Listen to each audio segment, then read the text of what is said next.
Good morning, everybody. Welcome to Dedicated to Financial Literacy. It's been a minute. Just want to make a couple of quick comments. It's it's Monday morning, and the 24th of January, and the market is down, red all over the place. Red. It is red, and so I want to encourage everybody: stay focused, uh, keep some powder dry, make sure to have your cash ready because the market is dipping. It is definitely, we don't know if it's a full crash, but it's definitely a correction. We don't know if we're entering into a bear market, but be patient, let it drop. We're going to have a bunch of discounts. This is what we've been waiting for. Everybody's been knowing that we are going to have a correction, a major correction, and it is here. It is red all over the place. And so I just want to encourage people. The Feds are going to be coming out with a meeting. We'll hear more from Jerome Powell. That's going to affect the market. Earnings. This is earnings season, so more earnings reports are coming out this week. Keep an eye on the different companies and that are going to be presenting their earnings reports. Netflix. Wow, what a turn of events. Netflix is really down, and that's a bargain. That's going to be a bargain by the time this is over. And so we've needed this. Hey, you guys, so do not panic. Do not panic because the market is going red, okay? Green days are awaiting us, all right? So crypto is also down. Bitcoin, Ethereum, Cardano, Solana. It's everything, you guys. So um, here's what I want to say quickly about inflation, though. Just a few hacks, and I'll do more. I'll do another video on this soon.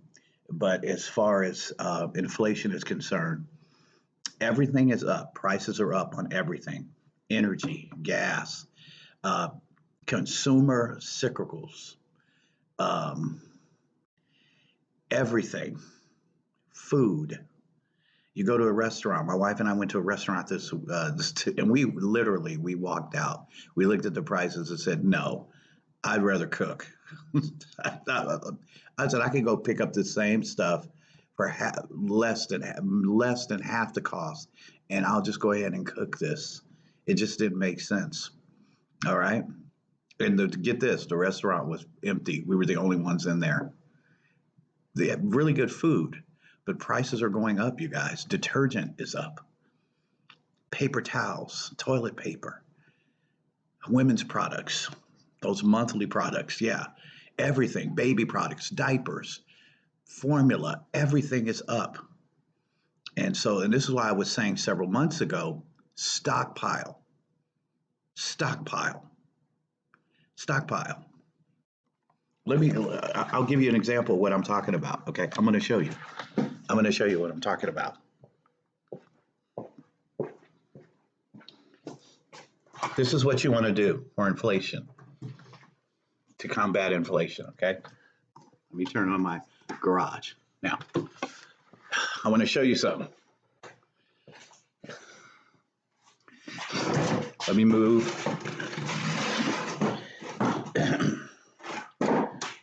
Okay. All right.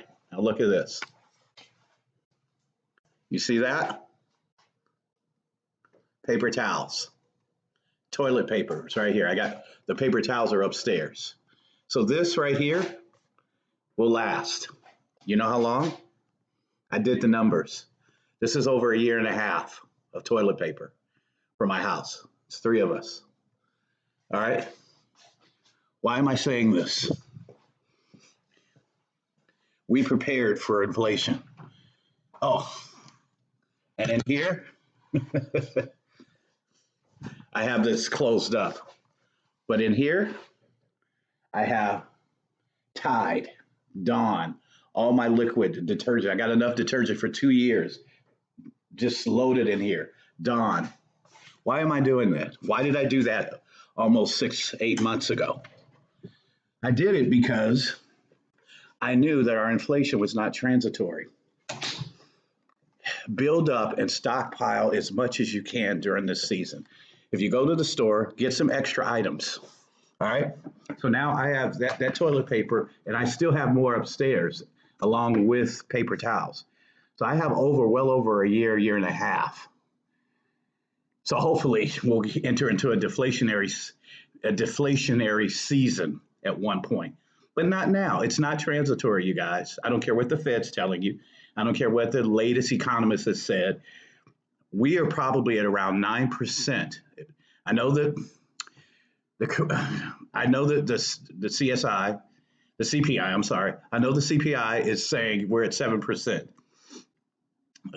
We're at 7% as far as inflation. Don't believe that. We're more at around 10%. And I said 7% 6 to 8 months ago. 6 to 8 months ago, I said we were at 7%. And they were saying 3 to 2%. No, we're right now at around 10%. We're at around 10% inflation. All right. So prepare. Here's a couple of things that we've done. I told my wife we're going to do. So one of the things that we do, these are a few hacks. I'll go ahead and tell you now instead of doing another video. I'll put them on now. This is just a few things that you can do. Number one, energy. The energy prices are up. Your electric bill is going to be higher. Gas bill higher, right?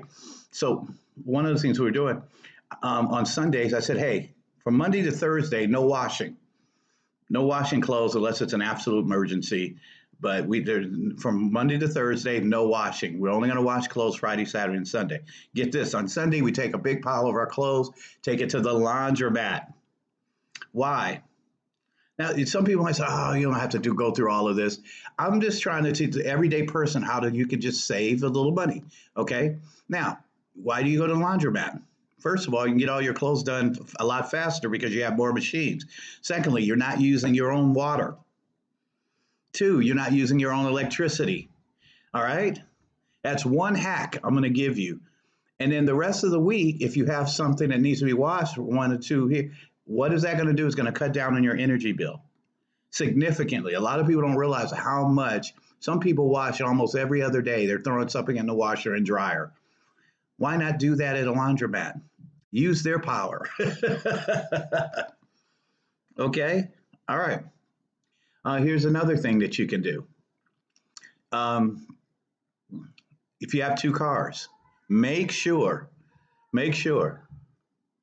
that you're using the car that travels the most. That's going to be the car that's more economical gas wise. And I know this is basic, but the car that uses more gas, that has a higher gas mileage, that uses the most gas, that's the one you want to do on short-term trips, short-term. And if you have a longer trips, like my job is that way in LA, I live about an hour and a half away. So I use our hybrid Corolla to go to LA. My wife works a little closer, so she takes the Rogue. All right. Just the same on gas. Gas in Los Angeles, gas in California, $5, over $5 a gallon. All right. So those are a couple of hacks that you can use during this inflation hikes. So if you notice, you saw my garage, you saw toilet paper, and I've got a ton of stairs in our closet.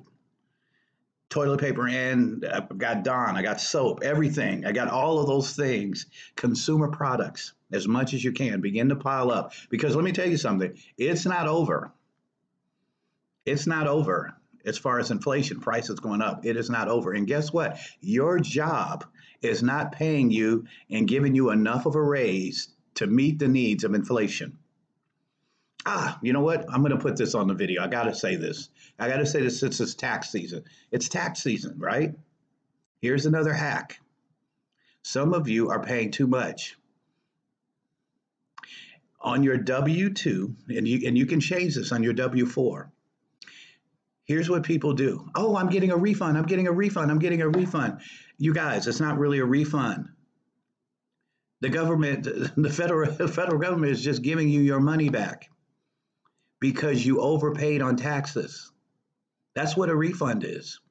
Throughout the year, you're getting a paycheck. And what's happening is every paycheck, you're overpaying. Now you might say, well, there's nothing wrong with that. Yeah, because I would have spent the money. At least at the end of the year, I get a refund. But here's the thing. You're overpaying every time you get paid. You're overpaying, right?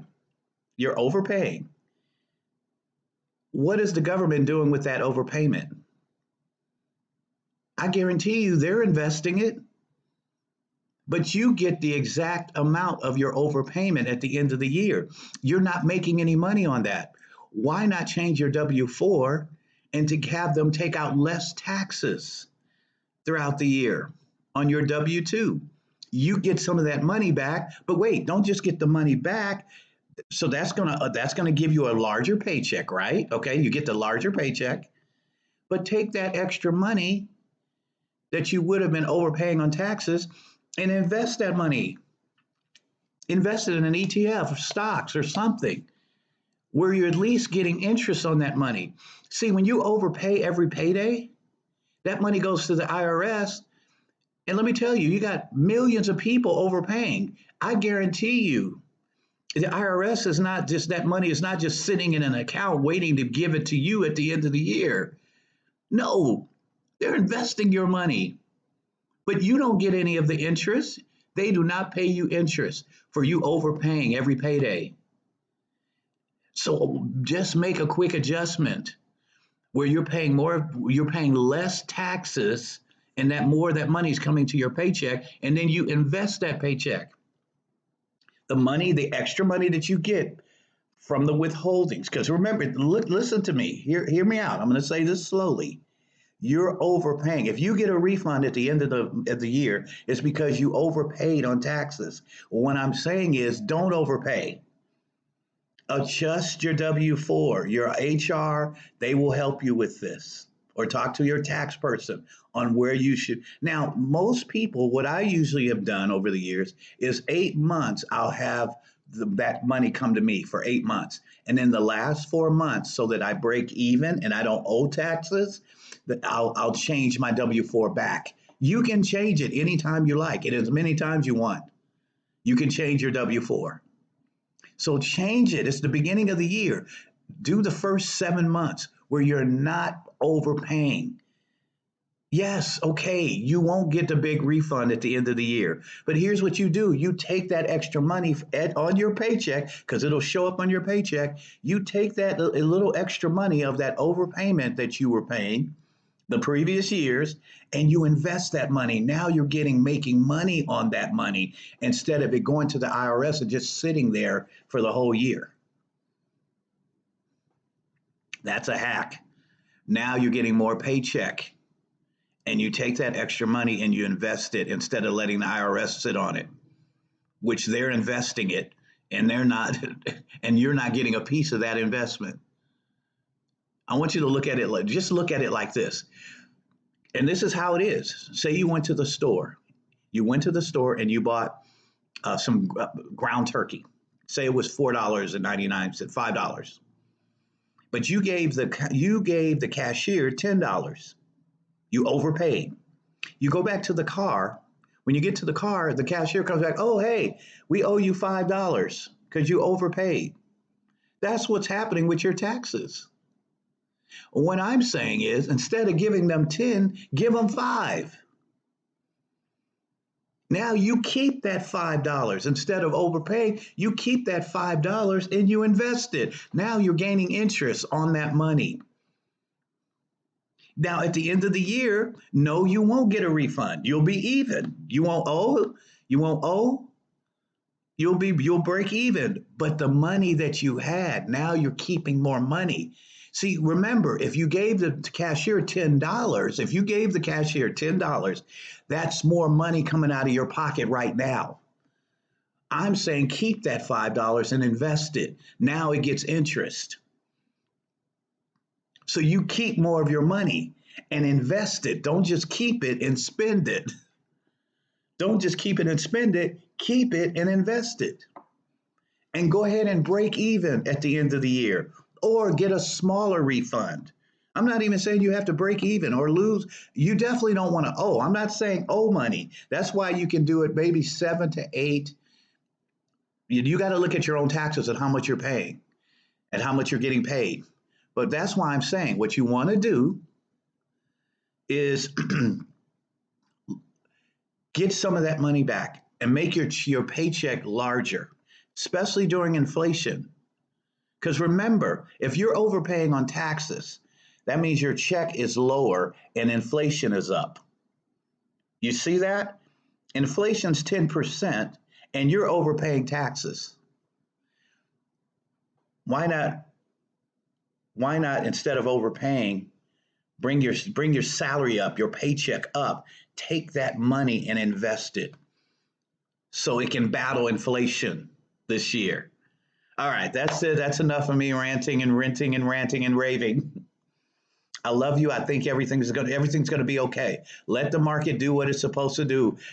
Hey, what goes up has to come down. This is not the time to panic. Don't be emotional. Hold your money on the sideline. Let's let it clear out. Let's let the bear market happen, and then jump back in at the right time after it's reached the bottom and begin to purchase discount stocks at a discount.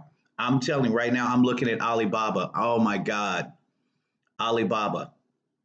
Even Tesla's down big time.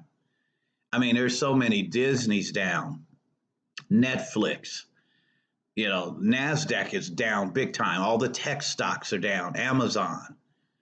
So look at it like this is an opportunity. I wanted to buy a certain stock and I couldn't because it was too expensive. Now it's coming down. Well, I can afford it. Look at it like that. You're going to be able to afford some of the stocks that you weren't able to afford about a few months ago. It's a great time. See the glass half full, not half empty, all right, during this season, all right? But remember, we're also heading towards a recession. Don't let people lie to you. So prepare, prepare. Don't waste money. Don't be out there wasting money. This is not the time to be throwing away money. If anything, prepare. Have your stockpile ready so that you can invest. Have a wonderful day, everybody. Bye bye.